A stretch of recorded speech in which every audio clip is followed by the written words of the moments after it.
উপরওয়ালা পাঠাচ্ছে মায়ের কোলে, বুঝি না রঙে দুনিয়ায় কি খেলা চলে, ডালে মজা তলে যদি ভালোভাবে গলে, ছোটবেলা আদগত ওলে লে লে লে লে, ঠিক মতো বইতে পারলে ভাঙা নৌকা চলে, ডুবে যাবে দোলে যদি সাঁতার না চালে। ইয়ো, এখানে বাঘের ভয় সেখানে রাত ভয়, এটাই সত্য, এটাই বাস্তব ভাই।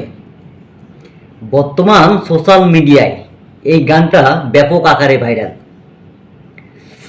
কিন্তু বাংলাদেশের যারা প্রতিবন্ধী আছে, যারা টিকটকার আছে, তারা এই গানটাকে দর্শন করার আগ পর্যন্ত তারা শান্ত হবে না ভাই।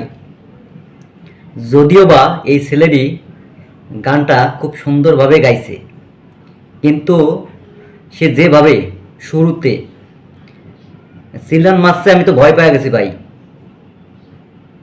এই যে ও বড় ভাই এই যে, উপরওয়ালা পাঠাচ্ছে। ও বড় ভাই, আমি বললাম আমার ডাহে নাকি। যাই হোক দর্শক শ্রোতা, এরপরে দেখো আরেকটা দৃশ্য দেখুন। এই ছেলেটি গাইছে বেশ ভালো, কিন্তু তার গলার মধ্যে শিকল পড়ছে।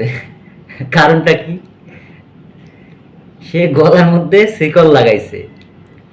এরপরে হাতে একটা আইফোনও আছে ভাই। টিকটকাররা কিছু করতে পারুক আর না পারুক, তাদের হাতে কিন্তু আইফোন থাকবেই, এটাই স্বাভাবিক। যাই হোক দর্শক শ্রোতা, আবার মাথায় ক্যাপও আছে, হাতে ঘড়িও আছে। সুপার, হাতে ঘড়ি, মাথায় ক্যাপ, চোখে সানগ্লাসও আছে, মানে পুরাই আগুন, অস্থির। যাই হোক দর্শক শ্রোতা, গানটা কিন্তু খুব সুন্দরভাবেই গাইছে। যদি পারেন ভিডিওটি শেয়ার করবেন। আজকে এই পর্যন্তই। সবাই ভালো থাকবেন, সুস্থ থাকবেন। আল্লাহ হাফেজ, আসসালামু আলাইকুম।